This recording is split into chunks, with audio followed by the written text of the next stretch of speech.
Tales from Essawan, Amana and the Kishi. Written by Antoine Bandele. Narrated by Nakia Renee. Be wary of handsome men. To us our mother once said. Don't forget Ife, who was lost to the rocks, in love with a man's charm and flowing locks. But tricked she was, deceived right and proper. Oh yes, that man was a real heartstopper. No man at all was he, but a demon, sharp and sly. Behind his head hid a beast. No one heard her cry.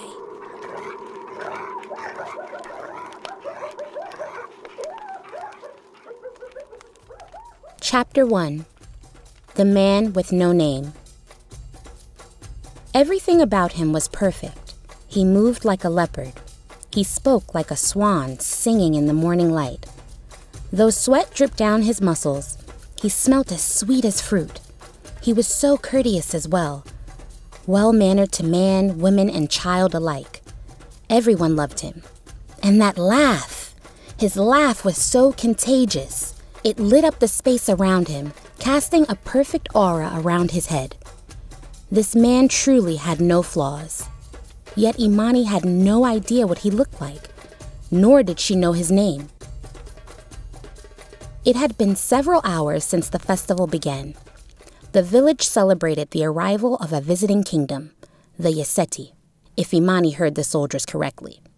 She'd lost all sense of time. It only felt like a few minutes had passed since she sneaked away from home, slipping out of her window, her mother and father none the wiser. She thought she might wake them as she crushed the bean plants underfoot. She cursed at herself, tiptoeing around the other plants as she walked the mile-long farmland.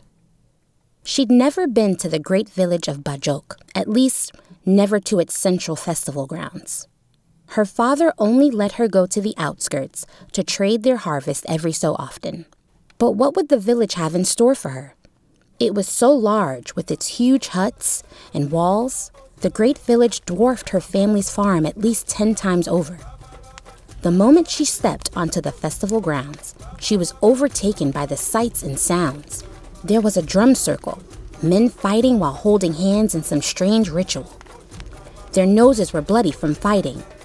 Women laughed as they twisted and turned to the beats of the drums. They all wore long blue skirts with white tops. Imani knew their tops represented the glow of the moons. The blue bottoms represented the rivers and the oceans. As the women danced, they looked like tiny moons shifting the waters of the world. "It is amazing, isn't it?" her friend Adana said when she found her through the throngs of villagers. Like Imani, Adana wore a blue skirt with a white top. "It doesn't look this big from the markets." Imani didn't want to take her eyes off any of it. A man in a large mask trotted in front of her.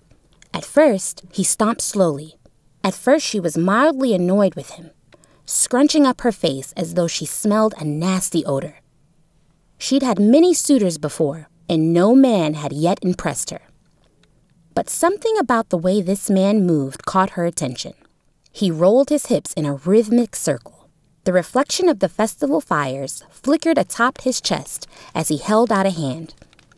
Imani could not take her eyes off that gyration. It was simply hypnotic. "Thank you," Adana cut in, "but we are dancing together." In truth, neither of them had been dancing.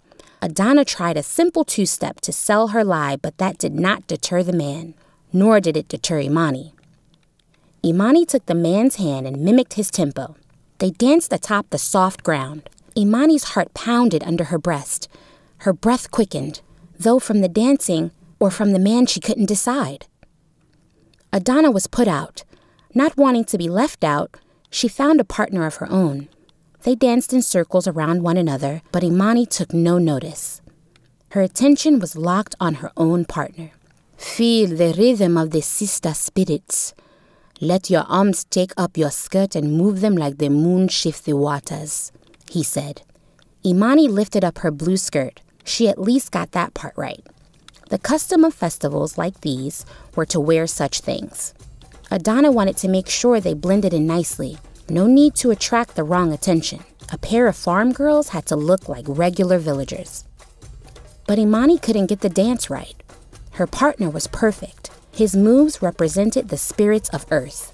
He stomped the ground as though to call the elemental spirit himself. Imani watched him closely, letting his own dancing spirit fill her. That's it, relax. Follow the drums, they will guide your feet. He gave her a full smile. It was all she could see through the opening of his ceremonial mask. His teeth were straight and white as the moon's. She hopped and skipped like the waves of the ocean. You see that? You are a natural. The man stomped his feet again. Thump, thump. Now turn around me. Imani did as he said. Like the woman before, she twisted around him like water crashing around a rock. The singers in the drum circle sung their hymn. This is a Sowan. This is a Sowan. Water over rocks. This is how it starts. Water's the hand of the painter. Rocks the canvas of the artist. You are not from the village, are you? The man turned on his heel and clapped twice. That obvious? Imani's cheeks went red. He shrugged while holding the tempo of the drums. Imani bit her lip. He never missed a beat. Strictly speaking, I'm of Bajok, but I serve as a farmhand.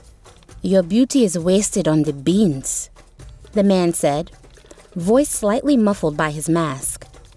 Imani blushed. She turned away, feeling silly. What had come over her? You don't have to be shy. The man pulled her chin back up with his finger. His touch was electric and light. Come, drink with me. The man guided Imani by the small of her back. Adana looked over her partner's shoulder, keeping a close eye on Imani. Imani and the man drifted from the drum circle where others still danced, kicking up the soft dirt in a whirlwind. To Imani, the dust clouds and the fluttering blue dresses reminded her of the stories her mother told her. This is how the world was created by the gods, she had told a young Imani while dancing in their farm. It was like magic. As they moved to the drinks, the man kept the beat of the drum with his steps. When they approached the jugs of wine, his sweat had already dried. Have you had our palm wine before? He grabbed a jug. My father only lets me have some on our first harvest. Imani clutched her wrist. Why was she so nervous? You can have as much as you'd like here. He turned to another man watching over the wine. Isn't that right, friend? Fine by me. The chief says we can drink our fill today, the wine man said with a dizzying sway. Surely he'd already had his own taste. Imani drank until it no longer burned her throat.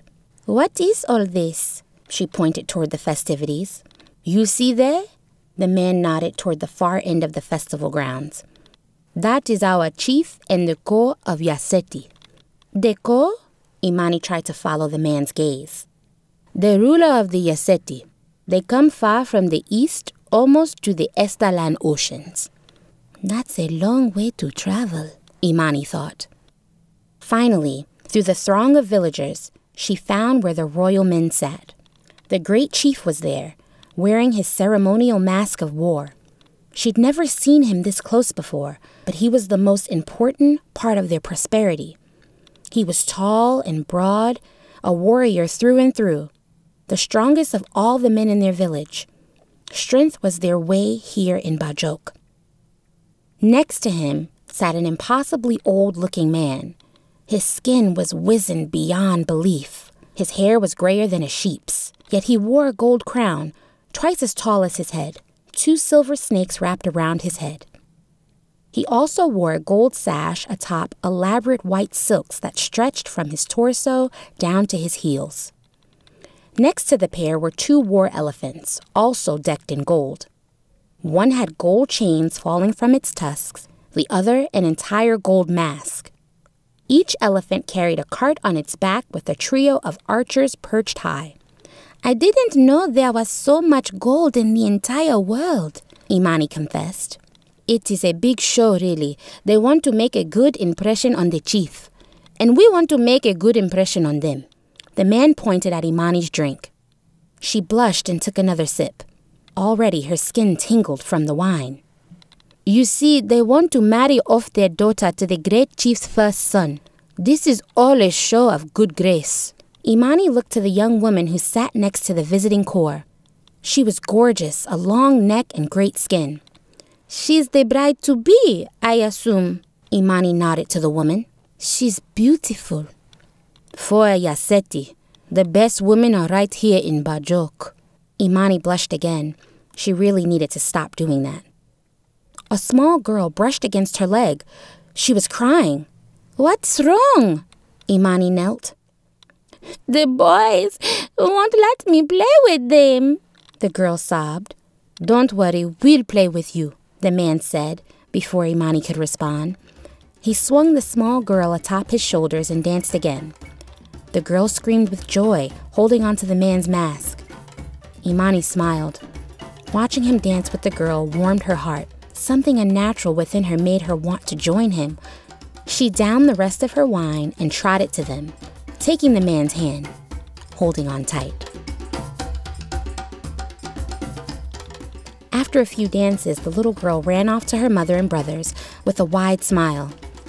Imani and the man went along with her, where her family was, sharing fish and fruit. The little girl gave the man most of his, and the man gave his share to Imani.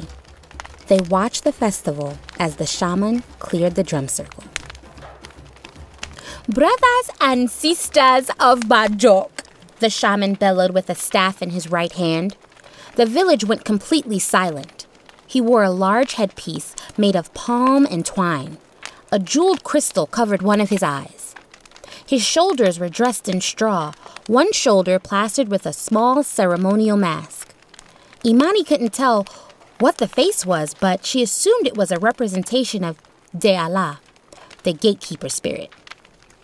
Besides that, the shaman wore practically nothing else, save for straw that covered his manhood and ankles. He was painted bright blue with a few white streaks across his face. Let us welcome our brothers and sisters from the far lands of Yaseti. The audience pounded their chests lightly, but the shaman shook his head. That will not do. How will the spirits know of this union with voices like these?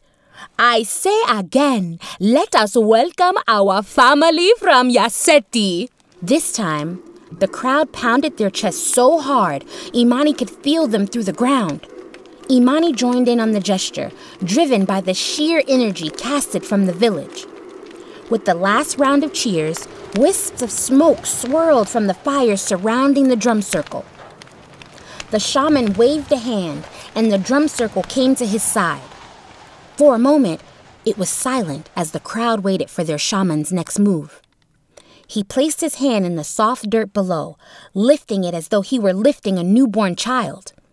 He clasped his hands together and shook the sand.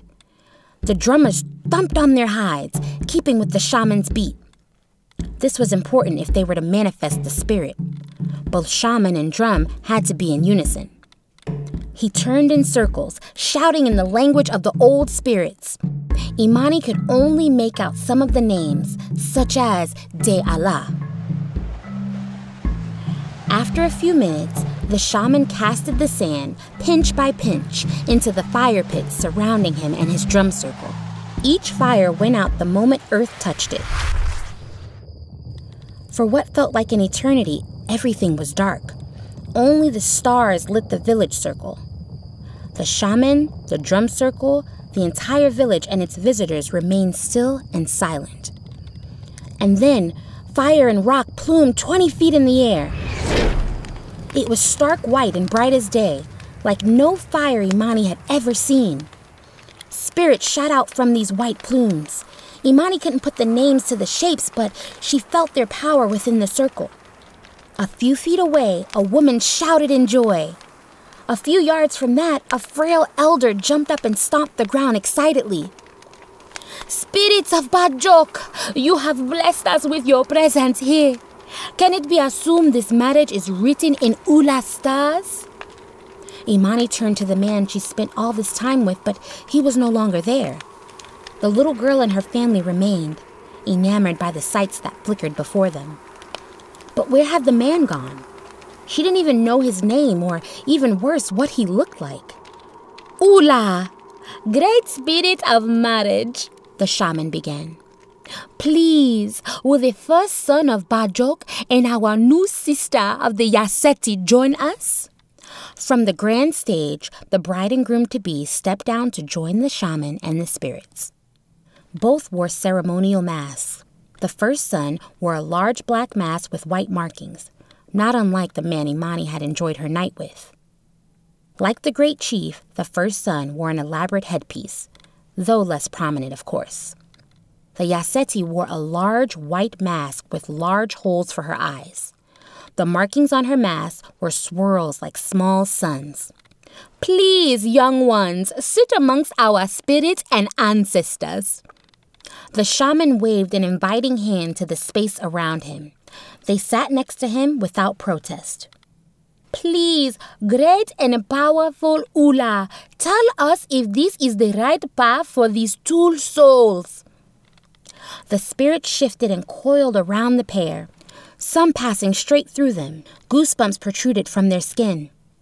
Imani could swear she could feel them too, as though their judgment did not pass through only the would-be chief and his future wife, but through the entire village. Were the spirits asking if the village approved of this marriage as well? Imani had to be honest with herself. She knew nothing of the great chief, his son, or their foreign Yaseti. She would have to entrust the decision to the spirits and ancestors. The marriage spirit called Ula finally spoke. The voice was unlike anything Imani had ever heard. It was neither human nor animal, completely alien. But the shaman, a vessel between the spirits and the mortals, translated. "The man, the woman," the shaman began in a distorted voice. His eyes were stark white and the jeweled crystal shined violet. "Match they could be, but this village still carries dark spirits and unnatural demons." "Tell us where these demons are and we will cast them away," the shaman proclaimed in his own voice again. It was strange how the shaman could go from speaking in the spirit's voice to his own so swiftly. "Difficult to see these demons are. Neither mortals nor spirits, our sight does not see them clearly. Be wary, children of Bajok." The great chief stepped forward. "Impossible. We rid our village of those vile beasts ages ago." Without a mask, his face was red and flustered. "Our chief speaks the truth. We've not," said the shaman. "Something dark remains," the spirit shouted. "This marriage cannot be claimed." And then the white plumes smashed back into their fire pits. For a moment, they were all sheltered in darkness. The people were hushed. Slowly, the fires rose again to light the drum circle. The villagers of Bajok all looked to their chief, who was still red-faced. The few Yaseti looked to their core, who remained unmoved. "The Yaseti are demons!" one woman shouted from across the circle. A Yaseti soldier shouted back in a language Imani could not understand. "Leave! We don't want you here!" another villager cursed. Another Yaseti, a handmaiden by the looks of her, clenched a fist and scowled. "Silence!" the great chief bellowed. "This is not how we treat our brothers and sisters from the east. These dark spirits remain our own. The Yaseti have nothing to do with it." The great chief looked to each person from his village, the powerful eyes of a father. There was a reason he was their leader. "It was my belief these demons were gone, and we've yet to see evidence that they have returned." "What about the dead girls?" "Those were animal attacks." "The spirits don't say that." "The spirits don't say anything at all." Imani looked for the man again, What was his damned name? The shaman raised his staff, then struck it into the earth. The dirt cracked, dust rose and fell. "You dare speak against the great chief?" he shouted. His blue skin lit up as he spoke. The arguing settled.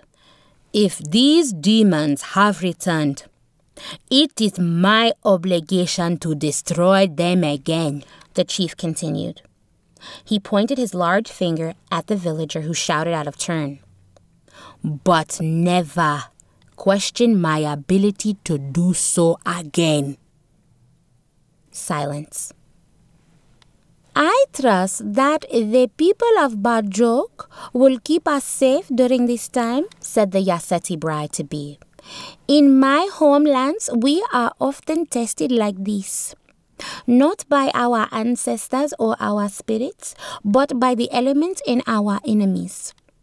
My father, our core, has taught us that men should be given the chance to prove themselves before we cry out against them.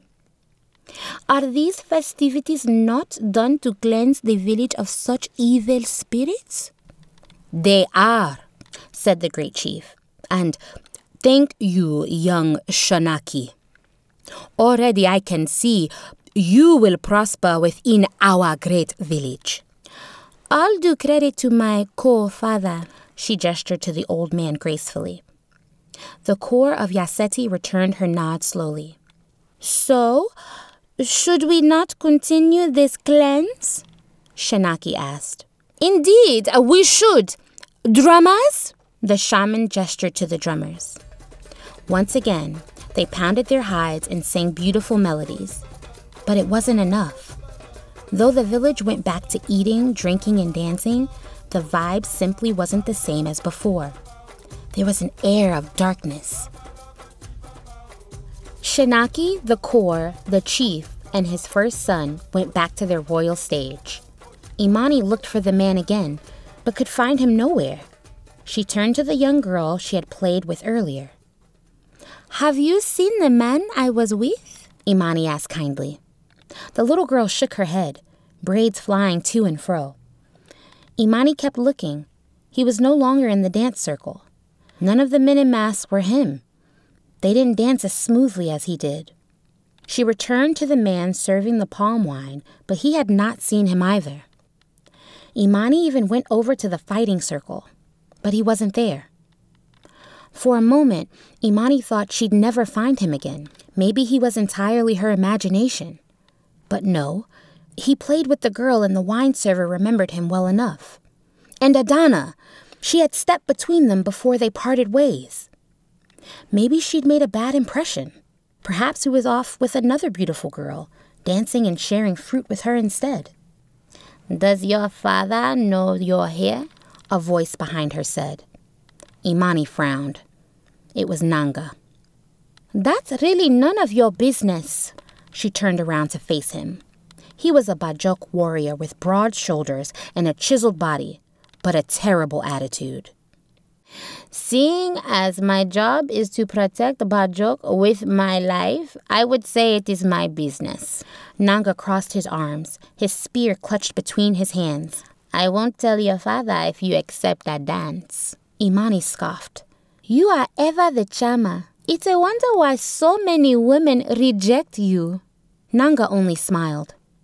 This was exactly the type of man Imani had hoped to avoid. The kind of suitor that made her cringe. She needed to find a way out.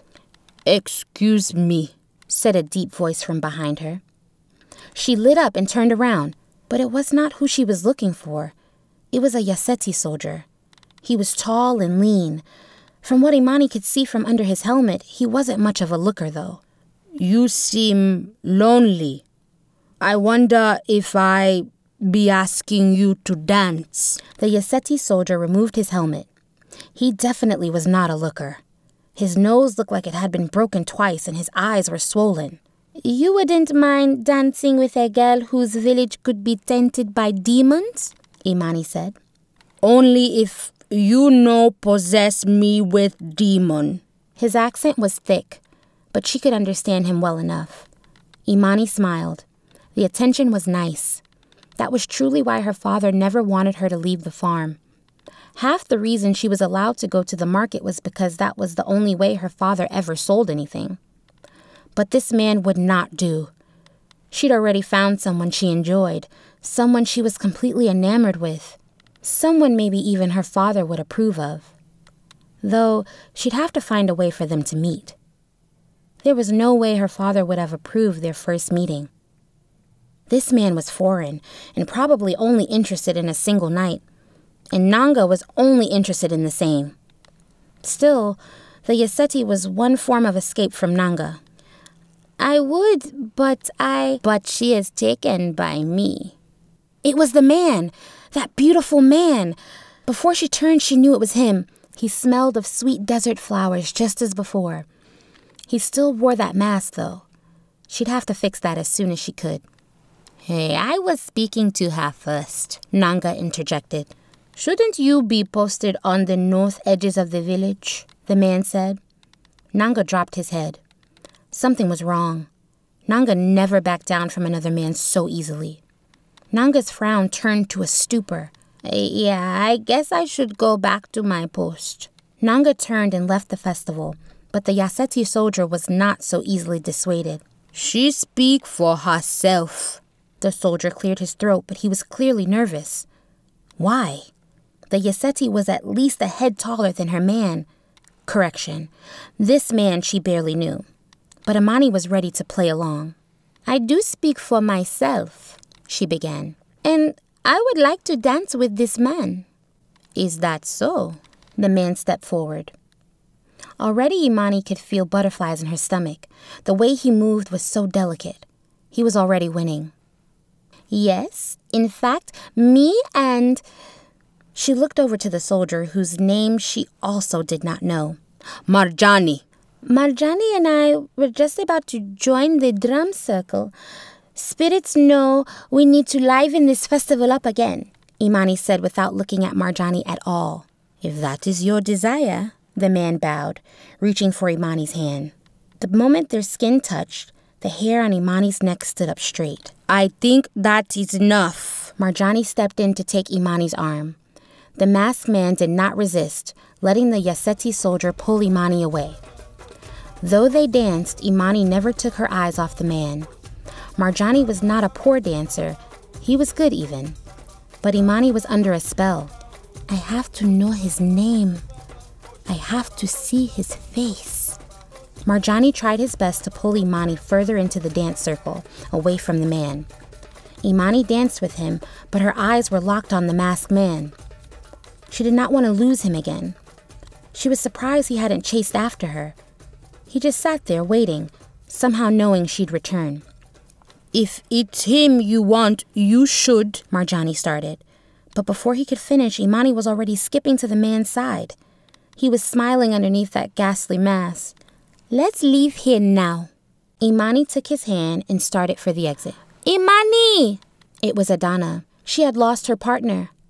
What are you doing? Imani stopped. The man took a polite step away, though he stood close enough to listen. We were supposed to leave together. Adana's eyes were sharp, hurt by the thought that she could be abandoned. What's wrong with you? Nothing at all, Imani said, though she could not stop fidgeting. You are never like this, Adana said. She stepped in closer to whisper to Imani. I've never seen a man do this to you. It takes at least 2 days for you to even give them a second look. Now you're running off with one? Do you even know who he is? I intend to find out, Imani answered. By yourself? What is so wrong with that? Your father would never go for it. Remember the story of Ife? Adana crossed her skinny arms. Good thing he is not here, Imani shot back. Your father wouldn't approve of you being here either. It's a bad idea, Imani. That is all I'm saying. Something feels wrong about that man. Adana stole a glance at him. He waited patiently, stomping his feet to the beat of the drum like there was no care in the world. Well, I have a good feeling about him. I can't explain it. Imani turned to the man as well. She couldn't wait anymore. Just trust me, okay? No! Adana shouted, tugging at Imani's arm. "We are leaving!" "Oh, get over yourself," Imani pushed back. "Just because no man wants your skin and bones doesn't mean I should be left without any fun. Go find yourself a man and leave me be." Adana was teary-eyed. She had never been hurt by Imani like that before. For a moment, this dawned on Imani as well. They had been friends for years, and she never raised her voice at Adana. "Is everything okay?" said the man. When he placed his hand on Imani's back, she forgot all about her worry and how she hurt Adana. "Let's go." Imani grabbed the man again. "Are you sure everything is fine?" he asked, looking over his shoulder to the now crying Adana. "Everything is perfect," Imani said. "Just had to tell her how it is." It did not take long for Imani and the man to leave the outskirts of the village. The sounds of the drums went from loud thumps to tiny pats. Imani stopped near a riverbed. "Any further and the beasts of the night will find us," the man laughed. "I'm with you. You will protect us," Imani answered. "You haven't even seen me fight." "I don't have to." Imani still clutched his hand. "Why do you cover your face?" The man's laughter subsided. "Are you ugly? Disfigured? Both?" "No, I'm just..." "Let me see your face." "I shouldn't. I'm trying to be good." "Good is for the priest and the shaman. I want to see your face." The man shook his head at first, but eventually he agreed. He turned away from Imani as he pulled away his mask. His hair was long and braided, with a single silver clasp binding a piece of his hair. He had some money to him. Slowly, the man revealed his face, the light of the moon shimmering atop his dark skin. Imani was first taken by his eyes. They were nearly a golden brown, more beautiful than any sunrise she had ever seen. His skin was too perfect to be real. No blemishes, no wrinkles, not even the dark shadow men had around their cheeks. His nose was a perfect round shape. His lips, that smile, his perfect teeth lit up brighter than the moon's. Imani thought she heard music, but there was no music at all. She could still see the lights of the village in the distance, but the music was too far to hear. No, this music came from him.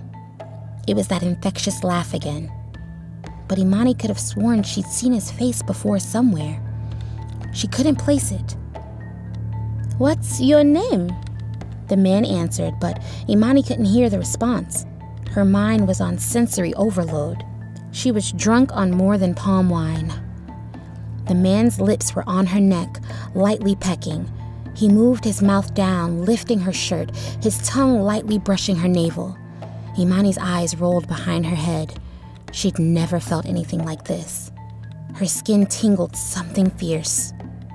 Imani touched the man's face and pressed it against her own, tasting his sweet mouth, tracing his lips with her own. She let him touch her pulsing breasts. He kissed her harder and harder, but she didn't mind. She wanted him to bite, wanted him to let her bleed. Imani's hands went to the back of the man's hair, but she felt something odd. Where she expected to find smooth and soft skin was a growing lump. She could have sworn she felt... No, it couldn't be. A nose? A snout, even? The man's kisses were too hard now. His gentle love bites were more than painful. "Slow down!" Imani pushed him with her free hand, but he wouldn't stop. He pressed his jaw deeper into her throat. Her hand on the back of his head was being engulfed by... teeth? "What is this?" Imani's heart pounded harder. Before she could pull her hand away, there was a crunch. Pain shot through Imani's arm. It did not make sense. The back of the man's head had bit Imani's hand. Yet the pain was real. Imani screamed but was silenced by the crunch of her own neck. Then she fell. The young girl looked to her hand that was no longer there, replaced now with a bloody stub. She tried to scream again, but she had no throat. Terror filled her now. Above her stood the man. No, not a man. A beast. A dark spirit. A demon. The man was now on all fours, but his joints were impossibly crooked and bending backwards. The back of his head was no longer his back, but his front. Through the part in his braids was the face of a hyena, cackling and laughing. That same laugh that sounded so beautiful before. Its mouth was matted with blood and it was salivating. The last thing Imani saw was a bloody maw enveloping her face.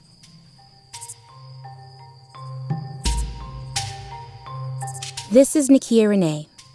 We hope you have enjoyed this sample production of Tales from Essawan, Amana and the Kishi. This program was directed, edited, and produced by Antoine Bandele. Music compositions provided by Kevin MacLeod of Incompetech.com under Creative Commons License 3.0. Copyright 2017, Antoine Bandele.